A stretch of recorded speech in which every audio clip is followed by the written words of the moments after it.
Hello friends, जय माता दी। कैसे हैं आप सब दोस्तों आज हम बात करने वाले कुछ ऐसी चीज़ों की जो हमारे लिए रास्ते पे हम काम से निकलते हैं या कहीं पे जा रहे हैं। कितनी बार होता है कि अक्सर हम बहुत मन बना के सब कुछ निकलते हैं, प्रिपेयर्ड होते हैं। लेट्स सपोज एक इंटरव्यू के लिए जा रहे हैं, किसी बड़ी डील के लिए जा रहे हैं, या कुछ भी हम ज़रूरी काम से बच्चे के स्कूल में एडमिशन के लिए जा रहे हैं, या कोई भी और ज़रूरी काम हो सकते हैं, बेटी की शादी की शॉपिंग के लिए जा रहे हैं। ऐसे में कुछ चीज़ें होती है, कई बार रास्ते में हमें ऐसी चीज़ें पड़ी हुई मिलती है, दिखाई देती है, जिन्हें हम जनरल भाषा में अपवित्र मानते हैं।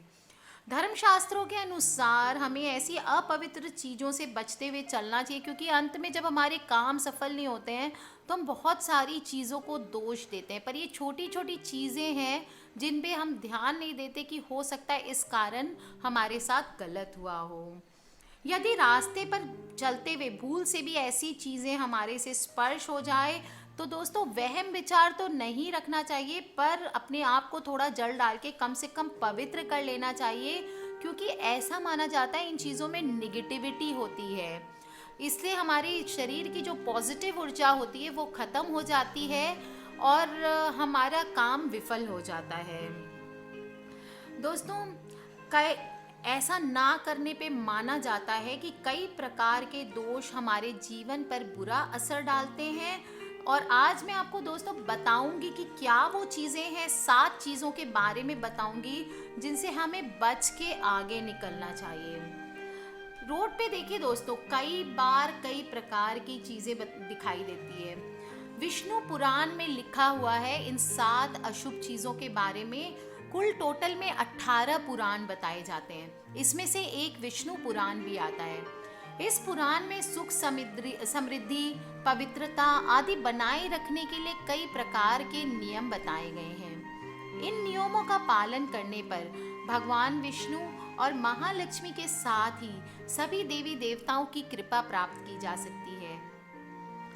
विष्णु पुराण में बताया गया है कि रास्ते में चलते समय किन वस्तुओं से हमें दूर रहना चाहिए, अन्यथा परेशानियों और दुखों का सामना करना पड़ सकता है और इन चीज़ों से हमारी पवित्रता नष्ट हो जाती है। इसलिए दोस्तों रोड पे चलते समय जब भी इस प्रकार की चीज़ें दिखाई दे तो हमें दूर से निकल जाना चाहिए। ऐसी चीज़ों के आसपास भी नहीं जाना चाहिए।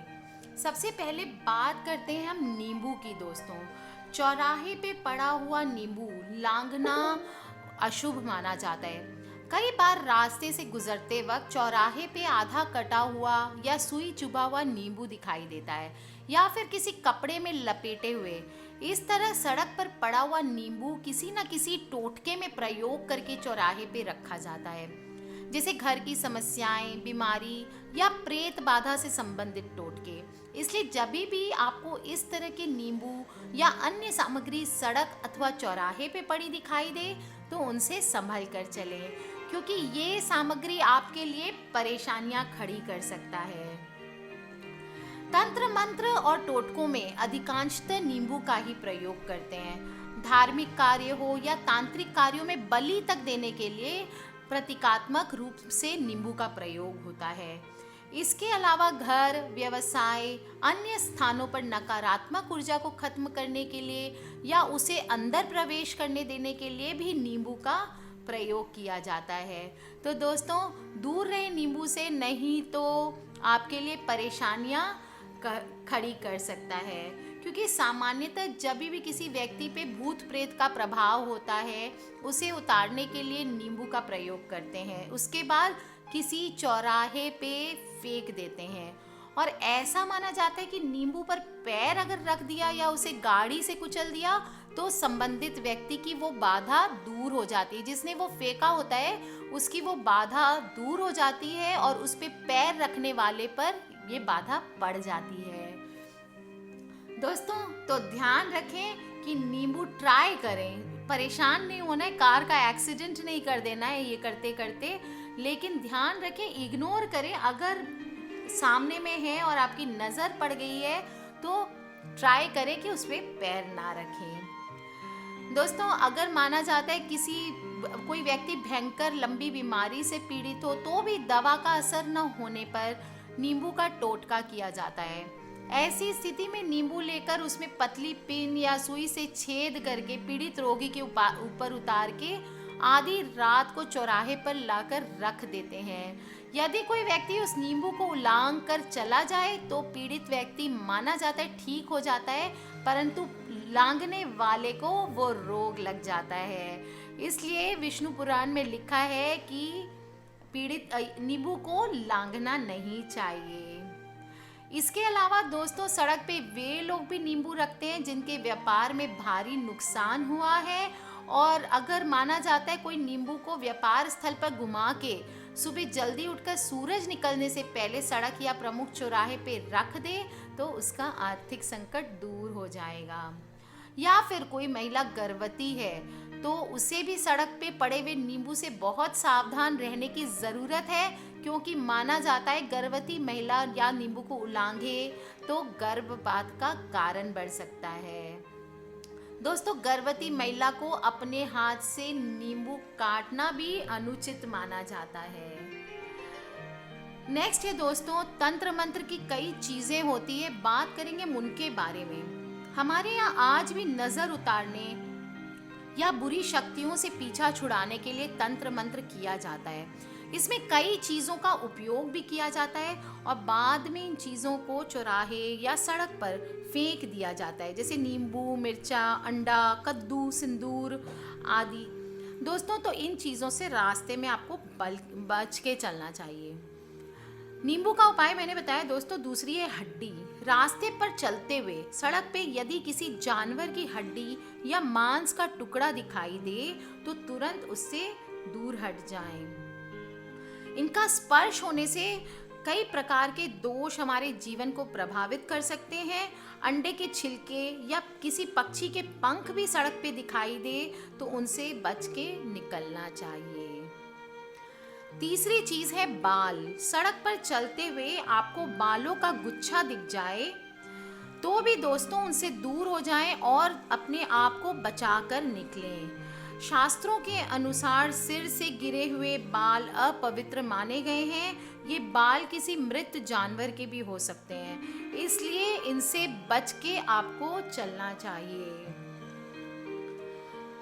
दोस्तों, चौथी चीज बता रही हूँ आपको। शहरी क्षेत्रों में लोग बाथरूम में नहाते हैं, लेकिन आज भी जो गांव होते हैं वहाँ के इलाकों में लोग घर के बरामदे में या कुएं में या हैंडपंप पे नहाते हो। इसका पानी सड़क पर फैल जाता है। अगर रास्ते पर चलते हुए ऐसा पानी सड़क पर फैला हुआ दिखाई दे तो इसको बिना छुए चलना चाहिए। टच ना करें दोस्तों, ये चीज़ों को टच करना अनुचित माना जाता है। राख, कहीं पर अगर सड़क पर चलते हुए राख का ढेर दिखाई दे तो उससे भी बच के निकलना चाहिए दोस्तों। ये राख किसी यज्ञ या तंत्र क्रिया का भी हो सकता है, इसलिए इससे दूर हटकर चलने में ही भलाई है।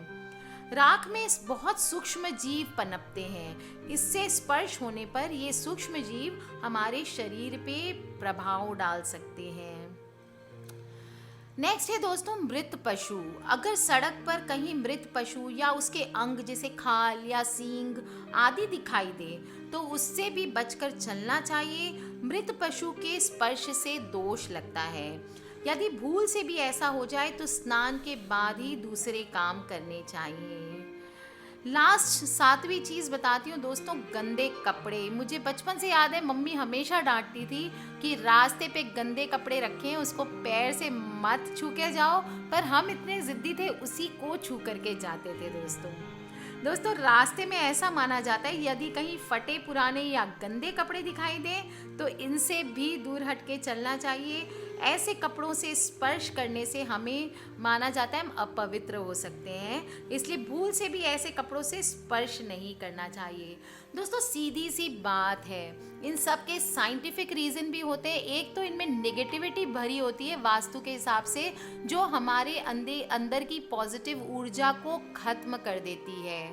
दूसरी दोस्तों, कई चीज़ों में जैसे गंदा कपड़ा है, नहाने का पानी है, इसमें वायरस पनप सकते हैं, राख है, ये सब में वायरस बैक्टीरिया बहुत जल्दी पनपते हैं। तो अगर शास्त्रों के हिसाब से वो इसको टोना टोटका उपाय और पता नहीं क्या क्या बोल सकते हैं, पर दोस्तों अगर हम इसको साइंस की दृष्टि से देखें तो ये सब कैरियर्स हैं वायरसेस के, बैक्टीरियाज के, जर्म्स के, इसलिए हमें इनसे दूर रहना चाहिए। आपको नहीं पता नहाने वाला पर्सन किसी स्किन की बीमारी से ग्रसित है और कहीं आपके फीट में वो पानी लग गया, आपके पैरों में वो पानी लग गया, तो हो सकता है वो बीमारी स्किन की आपको भी लग जाए। छोटा सा एग्जाम्पल दिया है दोस्तों, अच्छे से सबसे शेयर करें, सारे बंधु बांधुओं फ्रेंड से शेयर करें वीडियोस, व्हाट्सएप पे, फेसबुक पे, जहाँ भी आपकी मर्जी हो, ट्विटर पे, दूसरे सोशल साइट्स पे। कोई तरह के क्वेश्चंस हो प्लीज़ मुझे वीडियो के नीचे लिख के पूछ सकते हैं, मुझे ईमेल कर सकते हैं। मेरी ईमेल आईडी है brijnari@gmail.com। दोस्तों सब्सक्राइब करके रखें ताकि हमारे आने वाले वीडियो से कनेक्टेड रहें। Love you all, take care, keep smiling, keep enjoying life. हंसते रहिए दोस्तों, हंसी से, स्माइल इज कंटेजियस, आप हंसेंगे सारी दुनिया हंसेगी। सो कीप स्माइलिंग एंड जय माता दी। हमारा चैनल लाया है होली का धमाकेदार गिफ्ट। जी हाँ दोस्तों, हमारे लकी सब्सक्राइबर्स के लिए हमारा चैनल देने वाला है iPhone 6s। जी हाँ, हम आपको देने वाले हैं एक iPhone 6s, एक एप्पल का मैकबुक प्रो, एक सैमसंग का गैलेक्सी S6 एज और एक लीइको का ली2 मोबाइल। उसके लिए आपको 3 सीधा सा कार्य करना है। नीचे हमारे डिस्क्रिप्शन में 3 चैनल्स के लिंक दिए हुए हैं, the Times of India, Brijnari Sumi और बृजनारी सुमी इंग्लिश। आपको तीनों के लिंक पर क्लिक करना है, उसके बाद सब्सक्राइब करना है उन तीनों चैनल्स को। जिस वक्त आप तीनों चैनल्स को सब्सक्राइब करोगे आपकी एंट्री फिल हो जाएगी। 14 मार्च 2017 को हम ये बताएंगे कि विनर कौन है वो लकी सब्सक्राइबर जिसने जीता है iPhone, Apple MacBook Pro, Samsung Galaxy S6 Edge और लीइको 2। तो हमारे चैनल से जुड़े रहिएगा और हमारे चैनल को सब्सक्राइब जरूर करिए।